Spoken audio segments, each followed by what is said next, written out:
Le rallye du Var, dernière manche du championnat de France, est marqué par l'absence du champion en titre 2022, Quentin Giordano. Le championnat pilote est déjà joué, mais il reste de l'enjeu dans le championnat team, mais aussi en Stellantis Cup où Ryan Gani et Léo Rossel ont toujours la possibilité d'être titrés. Allez, c'est parti!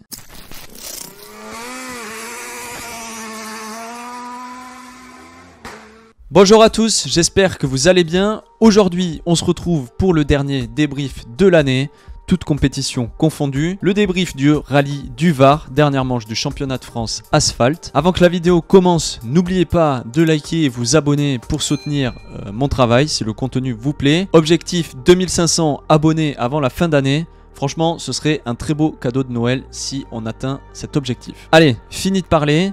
N'oublions pas que pour cette édition, Stéphane Sarrazin, le patron de l'écurie Sarrazin, était présent avec une Polo Rallye 2 engagée aux côtés de William Wagner et aussi la présence de François Delecourt avec une Porsche 911 GT3 en RGT et surtout avec une magnifique déco, vous allez le voir. On va commencer d'ailleurs avec François Delecourt, copiloté encore une fois par Jean-Rodolphe Guigonnet. Avec seulement un rallye de préparation avec cette Porsche GT+, au rallye des Noix de Firmi, Delecourt est déjà dans le rythme des Alpines dès la première journée. Malgré un réglage qui ne lui convient pas à 100%, il termine la première boucle à la 11e place devant toutes les autres propulsions.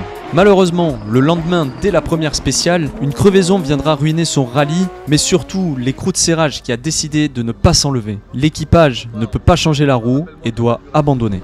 William Wagner est copiloté par Bronet Kevin. Le pilote, comme à son habitude, est derrière le premier wagon en étant à la 5e place à la fin de la première journée. Il a subi quelques problèmes de pression d'essence et de coupure moteur. Le lendemain, dès la première spéciale, il est embêté par des soucis de frein, mais conserve sa position. Cependant, dans la spéciale 7, il sort de la route sans gravité et doit donc abandonner le rallye.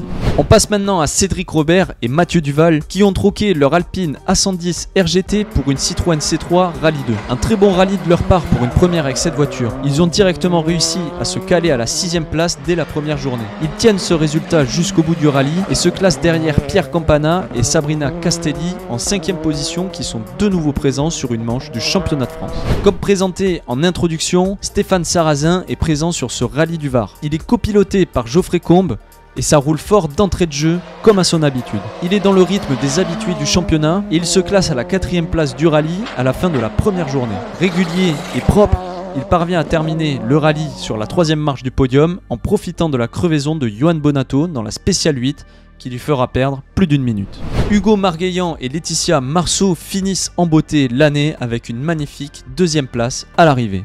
Un peu en retrait derrière Bonato et Siamin, il se permet quand même de prendre 3 scratchs sur le rallye et profite lui aussi de la crevaison de Bonato, son équipier, pour terminer à la 2e marche du podium. Une énorme progression tout au long de l'année pour le pilote qui a remporté le volant Peugeot l'an passé. 8e au Touquet, une sortie de route à l'Antibes dans la dernière spéciale alors qu'il était près de son premier podium, 5e au Vosges, 4e au Rouergue, 3e au Mont Blanc et enfin une seconde place aux Cévennes puis au Var.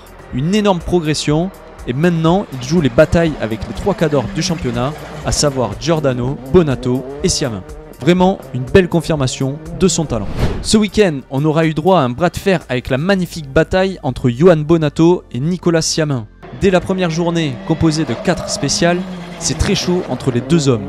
Moins d'une seconde les sépare. Le lendemain, rebelote. Les deux pilotes se partagent les scratchs. À l'assistance de mi-journée, le samedi, Bonato est à 1 seconde 9 de Siamin. Mais malheureusement, la bataille prend fin dès la spéciale 8 où Bonato crève pour la première fois de la saison. Avec plus d'1 minute de retard à l'arrivée de la spéciale, ses chances de victoire s'envolent. Il crèvera d'ailleurs à nouveau dans la dernière spéciale du rallye.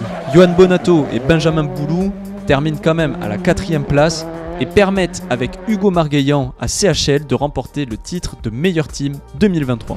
Nicolas Siamin et Yannick Roche, quant à eux, remportent le rallye du Var pour la 2e fois d'affilée avec 29 secondes d'avance sur Hugo Margueillan.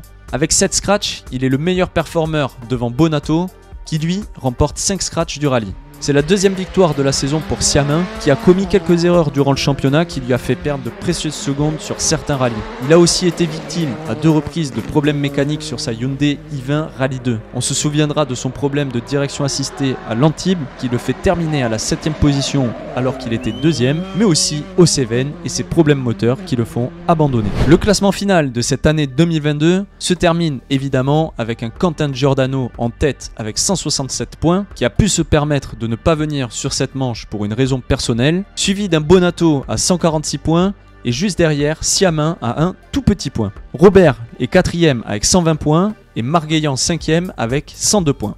L'année qui arrive risque d'être très disputée si les pilotes de cette année décident de revenir en 2023. Et imaginons un Stéphane Lefebvre qui vient de remporter le championnat de Belgique décide de venir en France.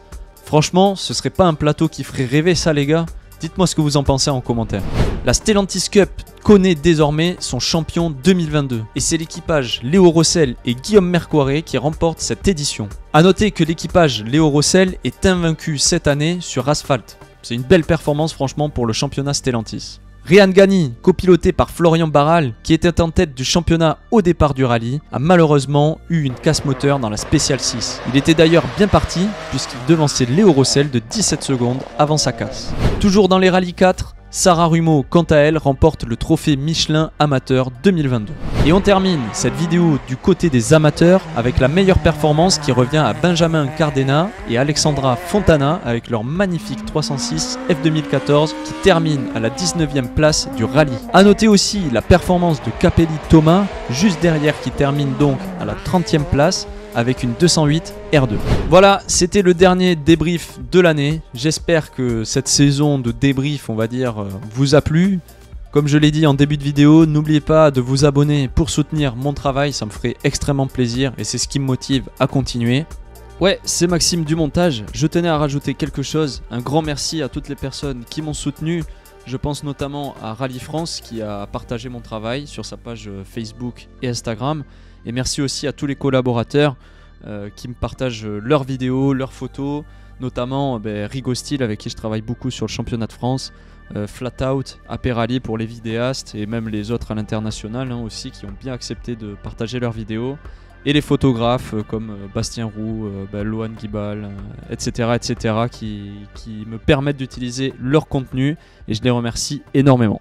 Sachez que je vais continuer les débriefs l'année prochaine, donc on se retrouve pour le rallye Monte Carlo qui se passera fin janvier 2023. En attendant, on va faire du Richard Byrne Rally bien évidemment, au chaud, en attendant que la saison reprenne. Et je vais essayer aussi de réfléchir à des concepts de vidéos qui peuvent être intéressants sur la chaîne. Moi je vous dis à très vite pour une autre vidéo.